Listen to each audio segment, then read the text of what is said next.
He fixed cars. She drove a Ferrari. Their rich girl, poor boy story became an inspiration for millions. He wiped grease from his hands, and when she stepped out of the Ferrari, it felt like the universe had made a mistake. The bay doors of Morales' auto rattled like old bones in the wind. Fluorescent lights hummed overhead, washing everything in a tired, blue-white glow. The cracked concrete floor, the coffee-stained calendar, the V8 on the stand that hadn't roared to life in 2 years. Jack Morales stood with a torque wrench in one hand and the kind of face you get from choosing work over sleep. He had the posture of a man who'd carried too many things alone for too long. Then, the car rolled in low, red arrogant. The kind of red that didn't exist in his neighborhood, except on billboards and stop signs. The engine idled with a satin purr. The smell of money came first, leather detailer polish, a whisper of perfume from another world. The garage quieted. Even the radio seemed to turn itself down. She killed the ignition and slid out from behind the wheel, sunglasses, catching the light like 2 small moons. For a fraction of a second, she stood there, shielded by the car's gull-wing door, as if she'd stepped from a photo and forgot to breathe. Then she pushed the glasses up, and her eyes, aware, careful, took in the shop. "Hi," she said, voice steady in a way that sounded practiced. "Something's wrong with the brakes." Jack nodded, because what else does a mechanic do when a problem presents itself? "We'll take a look." We meant him, because the other 2 techs suddenly remembered things in the back room.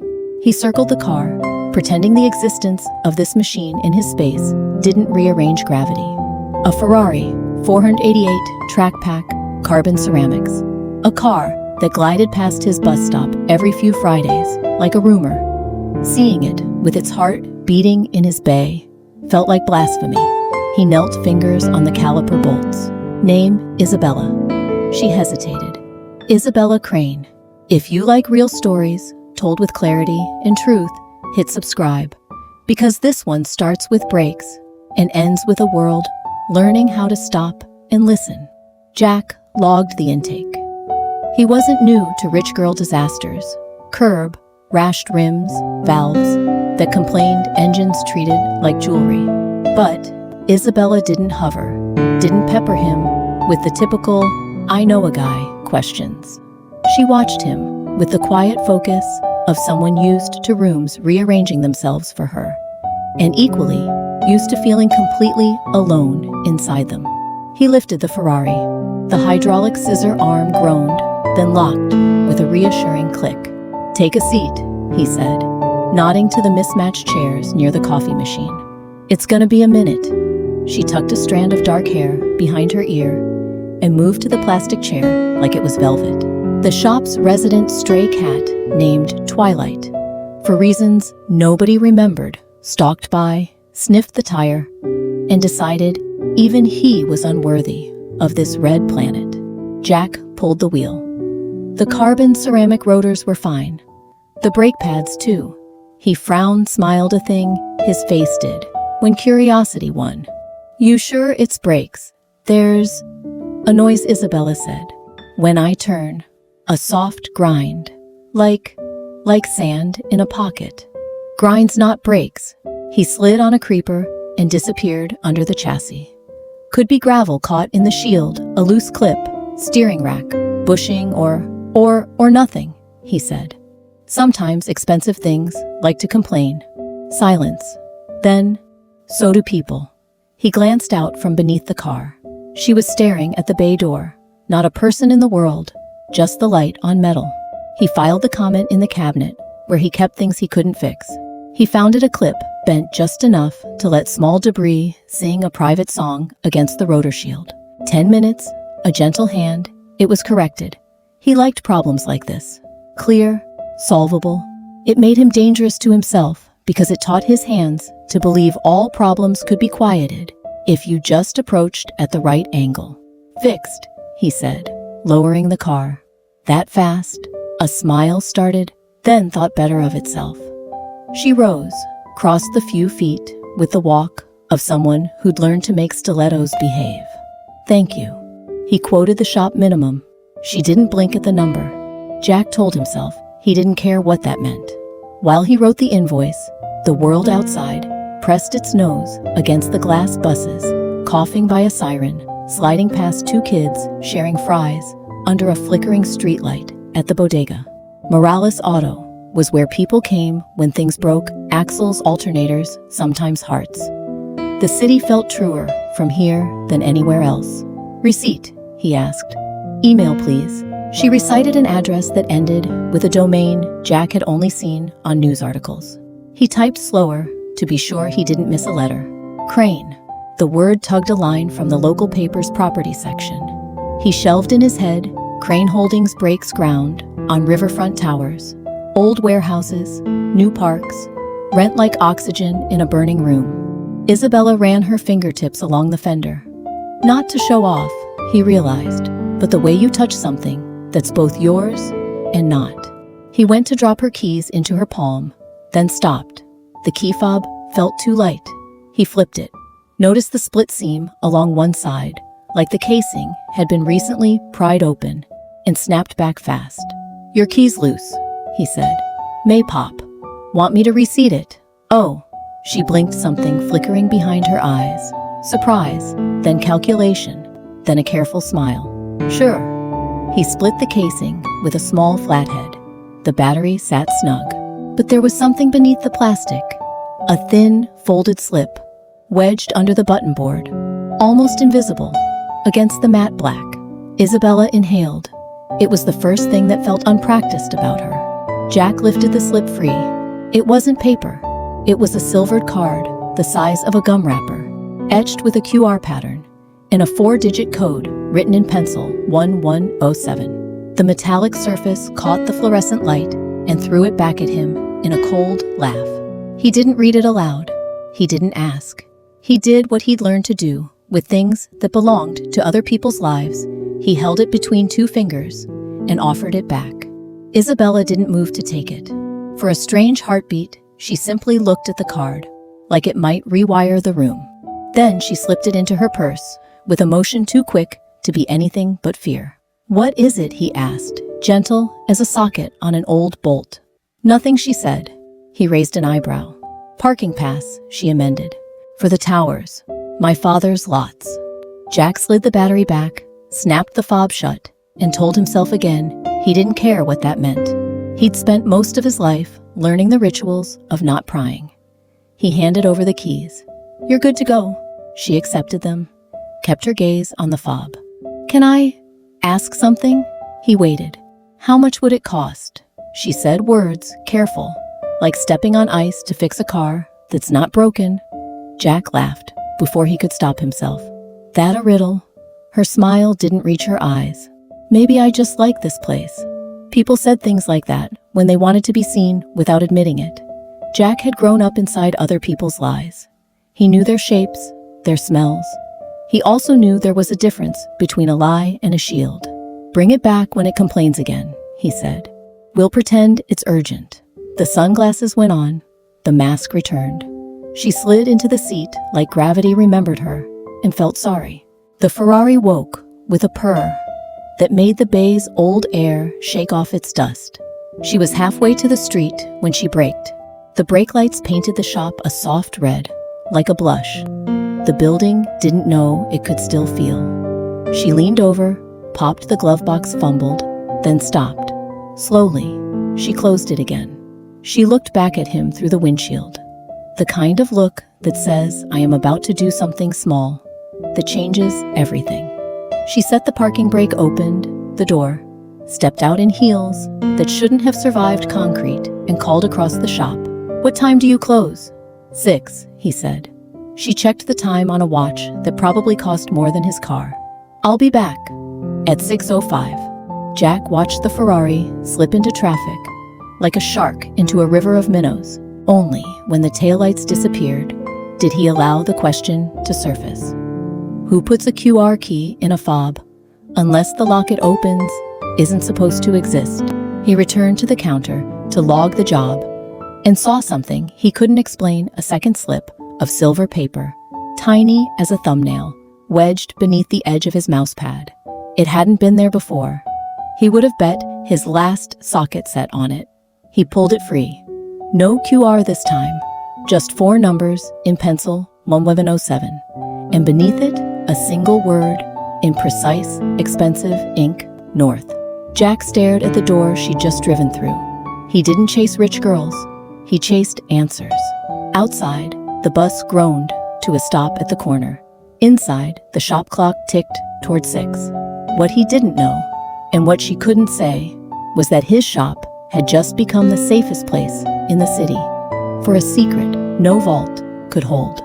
Jack Morales had grown up with the smell of gasoline in his lungs and the sound of wrenches as his lullaby. His father had been a mechanic too, though he worked from a dirt lot behind their apartment building. No lifts, no diagnostic machines, just muscle instinct and a prayer that bolts turned without snapping. By the time Jack was 12, he could pull a carburetor apart blindfolded. By 16, he was rebuilding transmissions for neighbors who paid in cash casseroles or IOUs that never got cashed. Then, his father died, heart too tired, too young. His mother followed not long after cancer, eating what grief hadn't. Jack had no siblings, no trust fund, no inheritance, just a rusted pickup, a rented 1-room flat, and a toolbox with more scars than he had. The Morales auto sign had belonged to his father. Jack kept it, even after buying the failing shop from an old boss who retired with nothing but a pension and a limp. The building wasn't pretty, peeling paint leaks in the roof, a coffee machine that spat more grit than brew, but it was his, barely. The bills stacked higher than the tires in the corner. Rent, electric, insurance. He worked 2 side hustles, changing oil for a quick lube chain on Sundays, and teaching night classes at the community college.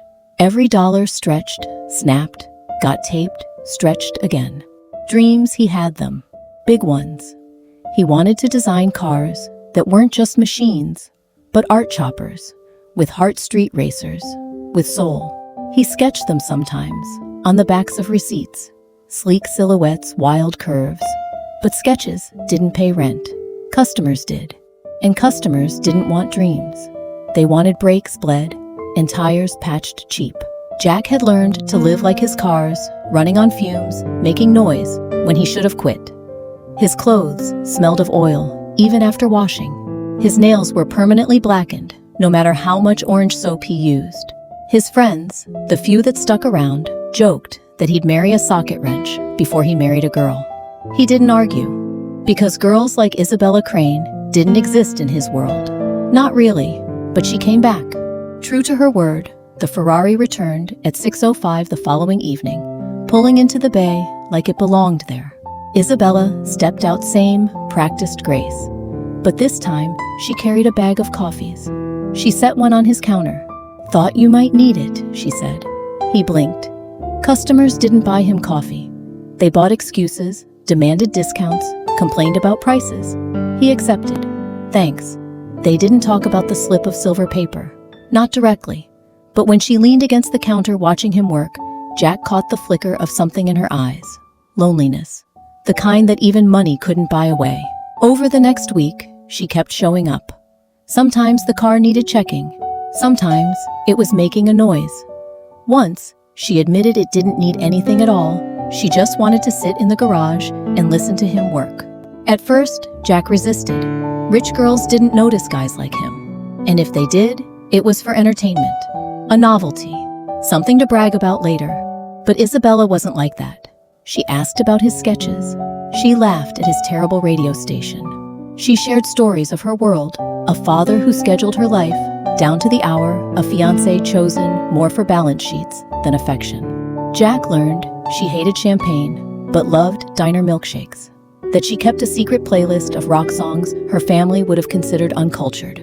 That she'd trade every gala she'd ever attended for one night of freedom under neon lights. He didn't say it aloud, but he thought freedom is the only thing I own. One night after closing, she found his sketchbook left on the counter. She flipped through pages of lines and curves, eyes wide. "You drew these," she whispered. "Yeah, Just ideas. They're incredible, she said. Jack shrugged. Ideas don't keep the lights on. She looked at him, then really looked, as if she could see all the weight he carried alone. You deserve more than just fixing what other people break, she said softly. It was the kindest thing anyone had said to him in years. But the world outside the garage didn't care about kindness. Jack still came home to past due notices and a fridge that hummed louder than it cooled. He still counted quarters before buying gas. He still lay awake at night, wondering if his father would have been disappointed to see him stuck in the same loop. And every time Isabella's Ferrari rolled up, part of him wanted to push her away, to say, "You don't belong here. You'll ruin me just by being near me." But another part, the reckless, hungry part, wanted her to keep coming back. Because when she smiled at him, he almost believed that maybe, just maybe, he wasn't invisible after all. One evening, while changing the Ferrari's oil, Jack reached for the glove box to reset the service log. Isabella froze. He noticed, and when he opened it, he saw what she didn't want him to. Another silver slip, folded, small, tucked inside a velvet pouch. The same code, 1107. He looked at her. She looked away.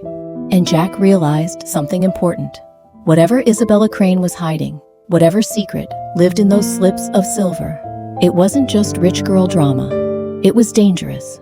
On paper, Isabella Crane's life sparkled like champagne under crystal chandeliers. She was the only daughter of Victor Crane, the real estate titan, who bought whole neighborhoods the way others bought shoes. Her face appeared in society pages, alongside luxury brands and charity galas. Her Instagram, curated by a publicist, painted her as a princess in high heels and silk gowns. But none of it felt like hers. Her days were a calendar, printed in someone else's font. Meetings with designers, brunches with socialites, gallery openings, rehearsed smiles, for men with too much money and too little soul. At night, she returned to a penthouse that felt more like a showroom than a home glass chrome sterile. Her father, Victor, didn't ask what she wanted. He told her what she would want once she matured. What was good for the family, for Crane Holdings, for appearances. And appearances meant an engagement. Raymond has ambition, Victor said one evening, swirling a glass of scotch. The skyline burned behind him through floor-to-ceiling windows. He understands responsibility. He won't let you drift the way some boys might. Isabella bit back the urge to say she didn't want a man who treated her like a business merger. Raymond is fine. Victor gave her the kind of smile that shut down questions. Fine is safe. Safety is better than passion. Passion fades. She wanted to argue, but she never won with him. He was a man who closed billion-dollar deals with a handshake. She was just his daughter, her future another line item in his empire. Raymond, the fiancé she hadn't chosen, was 33 and already a bank VP. He shook hands like contracts, kissed like a man tasting wine he didn't plan to buy. At dinners, he talked numbers, not dreams. At galas, he treated her like a trophy, an accessory that shimmered on his arm. One night, after a fundraiser, he leaned in the back of the limo and said, "Your father's right, you know. We'll be good for each other. Solid, stable." She stared out at the blur of city lights. "Like concrete," she whispered. He smiled, not catching the edge in her voice. Exactly. But in the garage with Jack, she felt different. There was no publicist, no glass tower, no father pulling strings. Just the smell of oil and iron, the hiss of compressed air, the music of tools and machines. Jack didn't treat her like an ornament. He didn't tiptoe around her name. He spoke bluntly, sometimes too bluntly, but always honestly. When she'd sat on that cracked plastic chair, with a paper coffee in her hands, watching him slide under the Ferrari, she realized something. She felt freer in that grimy garage than she had in any penthouse ballroom. And she kept coming back. But freedom came at a price. One morning, her phone buzzed with a notification. A gossip site. Heiress Isabella Crane, seen at mechanic's shop. Who's the mystery man? The article had grainy photos. Her Ferrari parked outside Morales Auto. Her leaning on the counter, Jack's bent frame under the hood. The tone was mocking, almost cruel, Crane's daughter slumming it. Or is this charity work in designer heels? Her father saw it within the hour. Explain, Victor demanded, tossing the printout onto the dining table. Isabella forced her voice steady. My car needed work. Your car needs work from a certified dealer, not some grease-stained nobody on the wrong side of town. Her chest burned. He's not a nobody. Victor's gaze sharpened. He's not for you. You're engaged. To Raymond. To stability. To the future this family requires. You'll cut this distraction immediately. Isabella's jaw tightened, but she nodded, because disobedience in his house meant war. Inside, though, a spark ignited. That evening, she drove back to the garage anyway. Jack noticed her tense hands on the wheel before she even spoke. Something happened. She hesitated, then told him. The article. Her father. Raymond. The warning. Jack listened, silent, polishing a wrench, until the metal caught light. Finally, he said, So stop coming. The words hit harder than her father's commands. What? You've got money, power, a future locked in a vault. I've got grease under my nails and debt collectors breathing down my neck. Your father's right. I don't fit. Isabella felt the heat rise in her chest. So that's it. You'll let him decide for me. For us, Jack's jaw tightened. There is no us. The lie hung in the air, sharp as gasoline. She left that night, but she didn't stay gone. She couldn't. The following week, she came back Ferrari, roaring into the bay. After hours, her heels clicking across the floor like defiance. Jack sighed when he saw her. You're making a mistake. Maybe, she said, stepping closer. But for once, it'll be my mistake. The air between them shifted. The hum of the shop lights sounded like a warning, but neither moved. Jack's hand brushed hers when he reached for the wrench. She didn't pull away. In that moment, Isabella Crane, the girl who had everything, realized she was ready to risk it all for the boy who had nothing. But in the shadows of the bay door, a camera clicked. The flash didn't come, but the lens caught it all, her smile, his touch, the impossible story beginning. What neither of them knew was that soon the whole city would see it too. The first article had been a spark. The next one was fire. A glossy tabloid splashed the headline across its front page. Heiress in heels mechanic, in grease forbidden flames. The photo was unmistakable. Isabella leaning across the garage counter, her smile soft. Jack's eyes locked on hers. The grainy quality didn't matter. What mattered was the story people wanted to believe. Rich girl, poor boy, secret romance in a city that thrived on scandal. Jack threw the magazine in the trash when a customer left it behind, but the damage was done. That night, Isabella returned with the Ferrari headlights cutting through the alley. You saw it, she asked. Everyone saw it. His voice was clipped. I didn't mean for this. Jack wiped his hands harder than necessary. Doesn't matter what you meant. People see what they want. And now they see us. Isabella stepped closer, her heels clicking on the stained floor. Let them. He met her eyes, anger clashing with something he didn't want to name. You don't get it. Your world can spin a headline into a fairy tale. Mine, it ruins me. Customers don't trust a mechanic who's a punchline. Landlords don't wait when rent's late. She swallowed. So, would I disappear? Pretend I never came here? Jack's jaw tightened. He wanted to tell her, yes, that it would be safer. But he couldn't form the words, because every time she walked in, the air changed. He was tired of pretending he didn't feel it. That night, instead of leaving, Isabella leaned against the workbench. Take me somewhere, she said. Where? Anywhere. Somewhere that's yours. Jack hesitated, then grabbed his jacket. Minutes later, she was riding shotgun in his beat-up '98 pickup, the Ferrari abandoned in the bay. The seatbelt squeaked, the AC wheezed, and the radio played static more than music. She laughed anyway. "Your car smells like French fries," she teased. "Better than cologne and leather polish," he said. They drove with the windows down, the city lights blurring by. Jack took her to a hilltop on the edge of town, a place where the skyline stretched like a promise. "This is where I come when I can't breathe," he admitted. She leaned out the window, hair whipping in the wind, and whispered, "It feels like freedom." After that, it became routine. She'd show up after dark, not always with the Ferrari. Sometimes, she borrowed an old sedan from her mother's driver.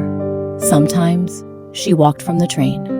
They'd drive aimlessly, eat greasy burgers at diners, sit on the hood of his truck, and watch planes cross the sky. Jack showed her how to change oil, her manicured nails smeared with grease. She taught him how to dance to music, blasting from her phone, their shadows moving clumsily across the garage floor. Every stolen moment deepened the gravity between them, and every stolen moment was a thread snapping in the tapestry her father had woven. Victor Crane noticed. At a gala, he leaned in, close voice, low enough to cut. "I told you to end it." Isabella held her champagne like armor. "And I told you, it's none of your business." His smile was sharp, meant for the cameras watching them. "Everything you do is my business, including him." Her throat tightened. "You don't even know his name." "I don't need to. He'll disappear soon enough." Jack felt it before he knew it. The following Monday, his boss at Morales Auto pulled him aside. "Jack, I'm sorry for what the shop's under pressure. Contracts, inspections, whispers. I can't afford the heat." Jack stiffened. "What are you saying? You're a damn good mechanic. But I can't keep you on. Not with Crane's people breathing down my neck." The words hit harder than any punch. Fired. Not because of his work, because of her. That night, Isabella found him packing his tools into a battered duffel. "What happened?" He didn't look at her. "Your father happened. That's what." She reached for his arm. "Jack," he pulled away. "This was my life, my shop. And now it's gone. Because you walked in with your Ferrari and your secrets." Her eyes stung. "I never wanted to hurt you. Doesn't matter what you wanted. Look what you did." Silence. The garage felt smaller than ever. Finally, Isabella whispered, "Then let me fix it." Jack barked a laugh without humor. "You can't buy back my life." Her chin lifted. "Maybe not, but I can stand beside you while you build it again." For a long time, he just stared at her. Part of him wanted to push her out, slam the door, erase the chaos she brought. But another part, stubborn, reckless, believed her. Believed she wasn't just playing at rebellion. He should have told her to leave. Instead, he said, "If you're serious, then we're going to do it my way." And, for the first time in years, Jack Morales began to dream about building something of his own. But in the shadows of the alley, a man in a black car lit a cigarette, snapped a photo, and sent it with a text. "The mechanic won't step aside. What's next?" The reply came minutes later, glowing on his screen. "Make him." Jack Morales had never been unemployed a single day since he was 15. Now, standing in the middle of his empty garage bay, with his duffel of tools, he felt like a man stripped down to his bones. The firing replayed in his head, in cruel loops, the owner's apologetic face, the words, pressure from above, the unspoken truth that Victor Crane's reach was long enough to choke him out of the only trade he knew. Bills still stacked, rent still due, and now the steady trickle of paychecks was gone. He spent that night walking through streets where engines hissed in traffic, where neon buzzed over corner stores, where teenagers revved bikes they hadn't paid off yet. Every sound of a motor was a reminder cars never stopped breaking down. People always needed someone to fix them. But Jack didn't want to just fix. He wanted to build. He thought of the sketches stuffed in his backpack, sleek muscle cars with handcrafted frames, bold lines that made steel feel alive. His father used to say, We fix their cars, but you, one day, you'll make the cars they'll dream about. Jack had buried that dream under survival, but now, survival was gone anyway. Maybe it was time to dig the dream back up. He started with scraps. A friend from the community college let him rent a storage unit the size of a living room. Jack hauled in his tools, a busted compressor, and 2 folding lamps. No lifts, no bay doors, just concrete floors and determination. He painted a hand-lettered sign, Morales Customs. It wasn't much, but it was his. For weeks, Jack hustled. He handed out flyers at gas stations, fixed cars in alleys, bartered repairs for food. He pulled 12-hour days, 7 days a week, sleeping on a cot in the corner of the unit. The first customers came reluctantly, neighbors who trusted him, from before kids who couldn't afford dealer prices. Jack worked twice as hard for half the money, but every car he fixed left with something extra. A shine, a tune, a whisper of pride. Word spread, slowly. Still the numbers didn't add up. Rent on the unit, supplies, tools that broke faster than he could replace them. He was drowning, but at least this time he was drowning in his own ocean. And then Isabella walked back into his life. It had been weeks since they'd fought, since he'd told her she ruined him. She came without the Ferrari this time, in jeans and a plain jacket, her hair tied back. She looked more like herself than he'd ever seen. "You weren't easy to find," she said, scanning the dim unit. "Maybe I didn't want to be found," Jack muttered. She ignored that. "This is yours, barely. But, yeah, mine." She walked the space, fingers trailing along the hood of a half-fixed sedan. "It's small," he smirked. "So am I." Her eyes softened. "No, you're not." She reached into her bag, pulled out a folder, and set it on his workbench. Jack frowned. "What's that investment papers?" she said simply. He stepped back like it was a snake. "No, Jack, I don't need your money." His voice was sharp, but his hands trembled. "That's not what this is." Isabella's gaze held steady. "It's not money. It's belief. I've watched you work. I've seen what you can do with nothing. Imagine what you could do with something." He shook his head. "I don't want to be your project." "You're not my project," she whispered. "You're the only thing in my life that feels real." The silence stretched between them. Finally, Jack exhaled. "If I say yes, my father already hates you." She smiled faintly. "So what's one more reason?" She stayed, not just with money, but with time. Isabella swept the floor, took phone calls, updated a website she built herself. She learned how to balance invoices, how to order parts without getting scammed, how to hold a flashlight steady while Jack welded. Rich girl and poor boy, shoulder to shoulder, in a storage unit that smelled of steel and sweat. Customers noticed. They'd walk in, see the heiress in a grease-stained jacket, and whisper. Some mocked, some admired. And when a blogger snapped a photo Isabella in coveralls grease on her cheek, handing Jack a wrench, the story spread like wildfire. Ferrari heiress fixes cars with mechanic boyfriend. At first, the comments were cruel. "She's slumming for thrills. This is performance art. Bet she won't last a month." But then something shifted. People saw her working, not pretending. They saw Jack teaching her, not using her. And they saw something undeniable. 2 people from opposite worlds building something together. It became inspirational. But Victor Crane didn't see inspiration. He saw betrayal. He stormed into her penthouse, one evening article in hand, face red with fury. "You're destroying yourself," he barked. "Do you know what they call you now? Do you know how much stock dropped today? Because my daughter decided to play mechanic." Isabella stood tall. "I'm not destroying myself. I'm finally being myself." Victor slammed the paper down. "You'll end this, or you'll regret it." She met his glare without flinching. "The only thing I regret is listening to you this long." That night, Isabella showed up at Jack's unit with a suitcase. "I'm done," she said. "With what?" "With pretending I belong in his world. I want to be in mine. With you." Jack stared at the suitcase, then at her. You realize what you're giving up? She smiled, tired but free. Money built my cage. You gave me the key. He pulled her into his arms. For the first time in years, Jack Morales felt like maybe, just maybe, the fire in his chest wasn't going to burn him down. But across town, Victor Crane was meeting with Raymond, the discarded fiancé. His voice was cold.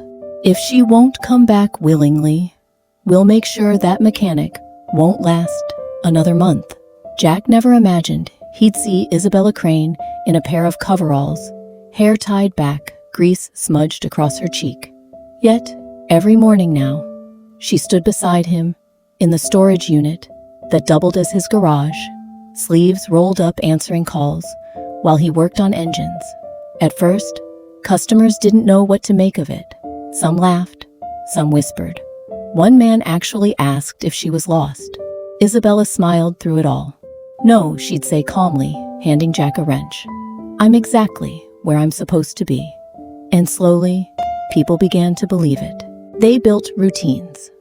Jack taught her how to check timing belts, how to change spark plugs without stripping the threads. She taught him how to manage online bookings, how to design a logo that didn't look like it came from the 80s. Together, they turned Morales Customs from a storage unit with a dream into a place people wanted to find. A food truck started parking outside on weekends. Kids from the neighborhood hung around curious about the heiress turned mechanic. Local papers picked up the story this time with a tone of admiration instead of mockery. One headline read, "Love in the Grease, heiress chooses heart over fortune." For Isabella, it was more than romance. It was rebellion. Every wrench she turned, every invoice she filed, every late night spent sweeping the floor was a chain breaking. A reminder she wasn't just Victor Crane's daughter or Raymond's future bride or a pawn in anyone's empire. She was hers, but the world she'd left behind didn't disappear. Victor Crane's patience was running thin. He stormed into her penthouse one night, finding it half empty, clothes gone, jewelry boxes untouched, the Ferrari missing. Where is she? He demanded of the staff. No one answered. When Victor finally tracked her down, sitting cross-legged on a stool at Morales Customs, eating takeout noodles with Jack, the sight nearly broke him. Isabella. His voice was steel. Get your things. You're coming home. She wiped her mouth with the back of her hand, grease streaking her skin. I am home.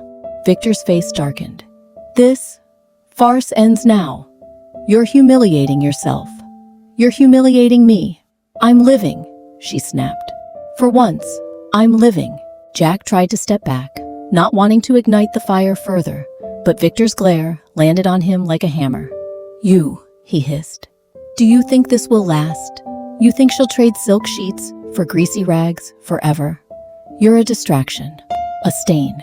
And when she realizes, she'll leave you. Jack clenched his fists, but didn't answer. Because the truth was, part of him feared exactly that. But Isabella didn't waver. She stood, shoulders squared. Stop talking to him like he's not here. He's more of a man than anyone you've ever introduced me to. Victor's jaw tightened. If you walk away from me, Isabella, you walk away from everything. The penthouse, the cars, the accounts. You'll be penniless. Her chin lifted. Then I'll finally know how strong I am. The ultimatum was clear. That night, she packed the last of her clothes into a single suitcase and moved into the corner of Jack's storage unit, sleeping on a fold-out cot beside his. Are you sure about this? Jack whispered, watching her curl up under a thin blanket. Isabella's smile was small, but it glowed. I've never been more sure of anything. For the first time in her life, she belonged to no one but herself. The fallout was swift. Victor cut her off entirely. Credit cards canceled, accounts frozen, her name erased from family press releases. Overnight, Isabella Crane went from heiress to exile. And yet, she didn't crumble. She learned how to stretch meals on a shoestring budget, how to patch the leaky roof of the unit with duct tape, how to survive on less. Jack watched in awe as the girl who once dined on caviar learned to eat instant ramen without complaint. They were broke, but they were free. And then something unexpected happened. The story spread beyond local papers. A national news site ran an article, Mechanic Boyfriend, Heiress Girlfriend, Love Story Defies Fortune. Photos of Isabella in coveralls laughing with grease on her face went viral. People wrote comments like, "She gave up millions for love. This is the real fairy tale. They're living proof money isn't everything." Requests started pouring in.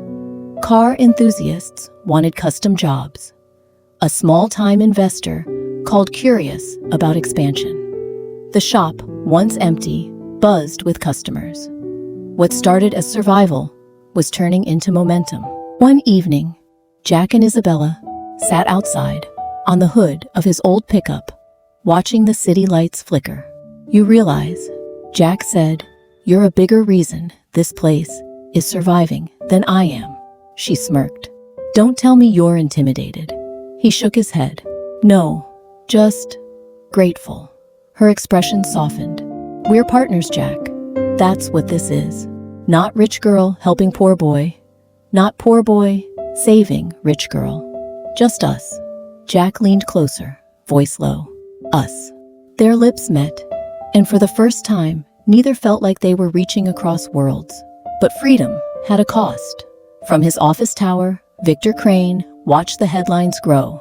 Investors called, worried his daughter's scandal would tarnish his empire.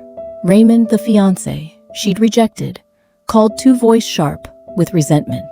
"You need to end this," Raymond urged, "before she drags the family name through mud." Victor's answer was cold, final. "She already has." He poured another drink, staring at the city.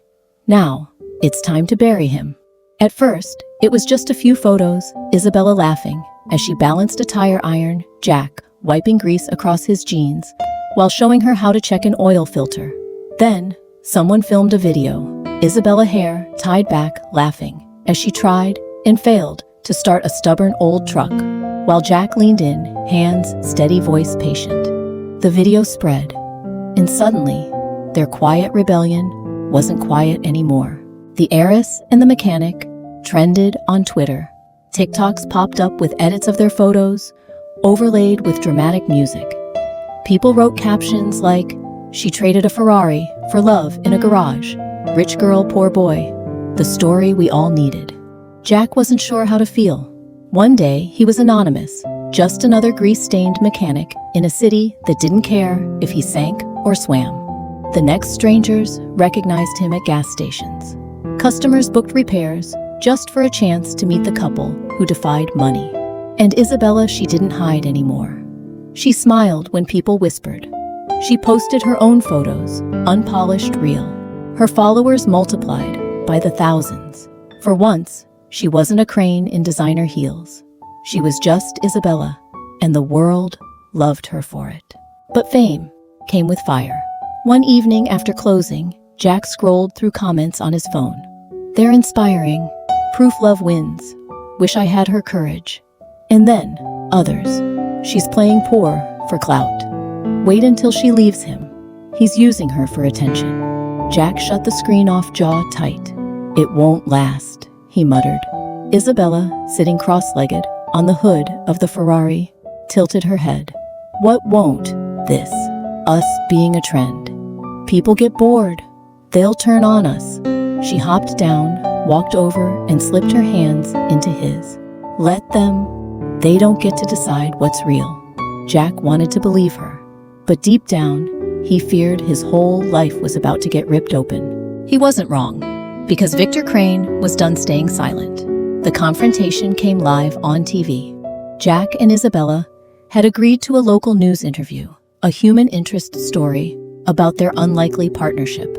They sat side by side in the shop, fluorescent lights, humming, overhead cameras rolling as Isabella explained how she found freedom in grease and grit. Then, the reporter's smile sharpened.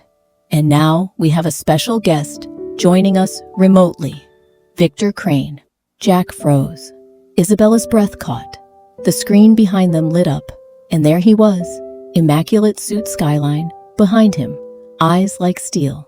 Isabella, Victor said smoothly. What exactly are you doing, humiliating yourself on television? The reporter's eyes gleamed. Mr. Crane, are you saying you don't support your daughter's decision? Victor didn't hesitate. This is not a decision. It's a phase. My daughter is being manipulated by a man who sees her as a golden ticket. The camera swung to Jack. He clenched his fists. That's not true. Victor's voice sharpened. You're unemployed, broke, living out of a storage unit. And suddenly, my daughter abandons her family fortune to play shop with you. You expect anyone to believe you're not using her? Isabella shot up fury in her voice. Stop it. He didn't take anything from me. I chose this. I chose him. Victor leaned closer to the camera, every word cold. Then you choose poverty. You choose disgrace. And you choose to destroy your future for a boy who will never give you the life you deserve. The studio went silent. The tension hung like smoke. Finally, Isabella turned to the camera. Her voice was steady, her hands trembling only slightly. My father is wrong. Money isn't life. Money isn't love. Jack isn't a phase. He's the only real thing I've ever known. Gasps rippled through the crew. The reporter nearly dropped her notes. Victor's face darkened on the screen. Then you are no daughter of mine. And with that, the feed cut. The interview went viral overnight. Clips of Isabella's defiance spread like wildfire. Hashtags exploded. #love over money. Jack and Isabella, the mechanic and the heiress. Some praised her bravery. Others ridiculed her father. A few tore them apart, calling it all performance. But either way, their story had become unstoppable. Jack lay awake that night, staring at the ceiling of their tiny apartment above the shop. Isabella slept beside him, exhaustion softening her features. He whispered to himself, what if he's right? What if I can't give her what she deserves? But then she stirred, curled into him unconsciously. And he knew whatever the world thought, whatever her father said, they were in this together. Across the city, Victor Crane poured himself another drink, watching the interview replay. His empire was built on control, and his daughter had just shattered it, live, for millions to see. He picked up his phone and made a call. Enough, he told the man on the other end. If she won't come back, then make sure he's gone. The shop had never been busier. Orders poured in, emails stacked high, and people lined up just to see the mechanic and the heiress. To outsiders, it looked like Jack and Isabella had won, but Jack felt the pressure in his bones. Tools went missing. Suppliers delayed parts that were already paid for. A lease renewal suddenly disappeared from city records. It didn't take a genius to know who was behind it. Victor Crane wasn't sending his lawyers anymore. He was tightening the noose with quiet precision, using his power, not just as a father, but as a king who refused to let his crown slip. One night, Jack locked up late. As he stepped into the alley, two men leaned against a black car. They weren't there for oil changes. You Morales, one asked. Jack's fists curled. Yeah, word of advice. The taller one flicked a cigarette to the ground. Some roads aren't meant for you. Stop driving on them. Jack didn't answer. He just kept walking, every muscle tense. But inside, fear coiled like a snake. If this was how far Victor would go, now, what came next? The following morning, Isabella arrived at the shop to find Jack already working, eyes shadowed, movements sharp. What happened? She asked. Nothing, he muttered. She didn't buy it. Jack, your father's playing hardball. He wants me out. And maybe he's right. Her chest tightened. Don't you dare say that. He slammed the wrench down, the clang echoing off steel. Look at me, Isabella. I'm one guy in a rented garage with debt collectors circling. He can crush me like a bug. He already is. You don't need this. You don't need me. Isabella stepped forward, grabbed his grease-stained hands. Listen to me. I don't care what he says. I don't care what he takes.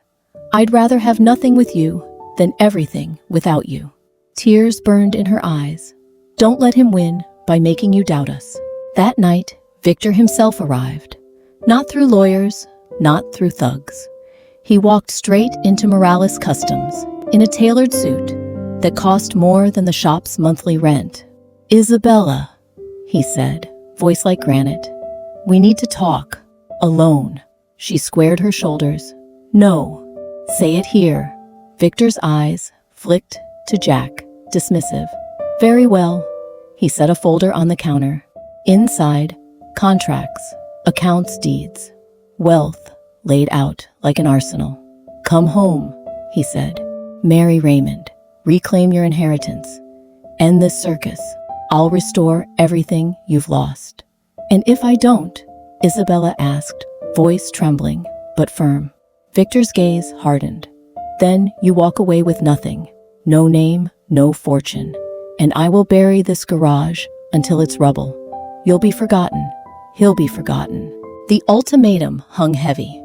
Jack's stomach twisted. He wanted to scream at her, to walk away, to save herself, before her father destroyed them both. But Isabella's chin lifted. Her voice was calm, steady. "Money built my cage, father. I won't step back inside it." Victor's jaw clenched. "This isn't bravery. This is stupidity." "No," she whispered. "This is love." Victor turned his anger vibrating the room. "So be it. When the headlines fade, when the bills crush you, when he leaves you, remember this moment." He left without another word, the echo of his shoes a verdict. Jack collapsed into a chair, hands in his hair. "You didn't have to do that. You could have gone back. You could have had everything." Isabella knelt in front of him, forcing his eyes to meet hers. "I already have everything. Don't you see? I don't need penthouses and Ferraris. I need you." He searched her face, desperate to believe, terrified to trust. "And what if I can't give you the life you deserve?" She smiled through her tears. "Then, we'll build a life we choose. That's worth more than anything he could offer." The next day, Isabella did the unthinkable. At a press conference called outside the shop, with cameras flashing and microphones thrust in her face, she said the words that would change everything. "I am Isabella Crane, and I am choosing my life, not my father's. I am no longer part of Crane Holdings. I am no longer his heir. I am simply Isabella, and I stand with Jack Morales." Gasps rippled through the crowd. Headlines typed themselves. Some called her reckless, some called her brave. But millions of people echoed her defiance and felt something stir inside them. For the first time, she wasn't Victor Crane's daughter. She wasn't a pawn. She was her own person, loudly, unapologetically. That night, Jack watched the footage play on his cracked phone screen. Isabella stood tall, shoulders square, voice clear. He whispered to himself, "She chose me." But as he looked at the darkened windows of the shop, the weight of Victor's threat pressed on him. Because love was powerful, yes, but power had teeth. And Victor Crane wasn't finished. Victor Crane had spent decades building an empire on glass and steel, on contracts and intimidation. He believed everything could be bought: land, loyalty, silence, even love. But what he couldn't buy was the one thing he wanted most: his daughter's obedience. After Isabella's public declaration, the Crane name trended for all the wrong reasons. Articles questioned the family's grip on their empire. Investors whispered about instability. Photos of Isabella in coveralls, smiling in a dusty garage, spread faster than Crane Holdings' glossy ads ever could. For the first time, Victor's power slipped, and Jack and Isabella, they rose. Morales Customs became more than a repair shop. Customers poured in from across the city, then across state lines. People didn't just come for car repairs. They came for the story, for a glimpse of the couple who proved love could defy power. A local journalist called it the Garage Revolution. Soon, a philanthropist reached out offering seed money. Then, an automotive magazine featured Jack's sketches, those same designs he once drew on receipts. They offered to sponsor a prototype if he would build one. Jack stared at the email for a long time before whispering, "They believe in me." Isabella leaned over his shoulder, grinning. "I told you. Now build the car." And build it he did. Nights stretched into mornings as Jack poured himself into the project. Isabella stayed by his side, learning, helping, refusing to let him drown in doubt. Together they turned steel and sketches into reality, a custom-built car that gleamed under fluorescent lights, sleek lines catching every shadow. When they unveiled it at a local show, the crowd erupted. Cameras flashed. Jack, who once thought he'd die invisible, now stood as the man who built something the world admired. But the real victory wasn't the car. It was the life they built around it. Their tiny apartment above the shop slowly became a home. A second-hand couch, a kitchen table that wobbled mismatched mugs. Isabella decorated the walls with Polaroids, snapshots of greasy hands, late-night burgers, Jack asleep on blueprints. They had little, but it was theirs. One evening, as they sat on the roof of the shop eating cheap pizza, Isabella leaned her head on his shoulder. "Do you ever regret it?" Jack asked quietly, walking away from all that she said. "Never." He kissed the top of her head. I still worry. I can't give you enough." She smiled against him. "You've already given me everything. Freedom, love, a life that feels real. That's more than enough." Meanwhile, Victor Crane watched from his tower as his influence waned. For every article he tried to bury, two more sprang up praising Isabella and Jack. For every door he tried to close, another opened for them. His empire remained, but it no longer felt invincible. And deep down, perhaps for the first time, he wondered if he had been wrong. Months later, at the grand opening of their expanded shop, a real garage. This time, not a storage unit, crowds gathered. Cameras flashed as Jack cut the ribbon, Isabella at his side. Reporters shouted questions. "Jack, what do you say to the people who doubted you?" He smiled faintly. "That love and grit build stronger foundations than money ever will." "Isabella, do you miss your old life?" She laughed. "Not for a second." After the ceremony, as the crowd thinned, a black car pulled up. Out stepped Victor Crane. The air shifted. Jack tensed. Isabella's breath caught. Victor approached slowly, his expression unreadable. For a long moment, silence stretched. Then he said, voice quieter than they'd ever heard, "You proved me wrong." Isabella blinked. "What?" Victor's jaw tightened. "I thought love was weakness. I thought you'd run back when the world turned on you. But you didn't. And now the world respects you." His eyes flicked to Jack, hard, but honest. "I still don't think you're enough for her. But she clearly does. And maybe that's what matters." Isabella's throat tightened. For years, she had wanted her father's approval. Now she realized she didn't need it anymore. But hearing those words, it mattered anyway. "Goodbye, Father," she said softly. Victor nodded once, turned and left. That night, under the glow of string lights in their garage, Jack took Isabella's hands. "I don't have a ring," he admitted, nervous. "Not yet. But I can promise you this, a life we build together. Not perfect, not easy, but real." Isabella's eyes filled with tears. "Yes," she whispered. 1,000 times, yes."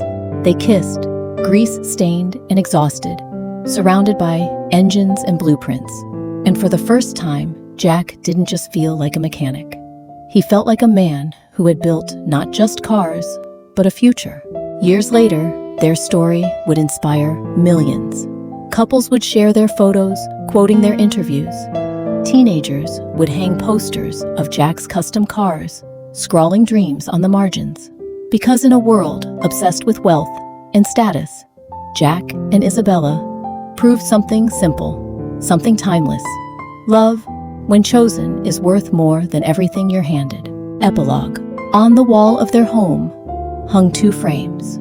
One, a photo of their first storage unit, dim, crowded barely, holding the weight of their hope. The other, their wedding photo. Isabella in a simple white dress, Jack in a suit that still smelled faintly of motor oil, both smiling like they had won the world. Because in a way they had.